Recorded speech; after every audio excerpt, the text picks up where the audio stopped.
సీత, ఎవరు నువ్వు?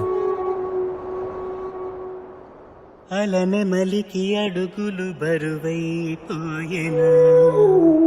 తమరిది నడక చూసిన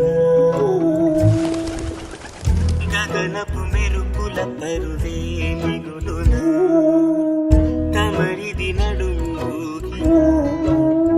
చీకటి చిదిమి రాసెనే కాటుక కొంటె కంటికే పెదవిన జారు నవ్వుకే ఉదయము ఎదురు చూసెని నీ చూపు సోకగాని చైత్రవంతరా విరాయని విరాయని విసుక్కునే వెలాడు చందమామయే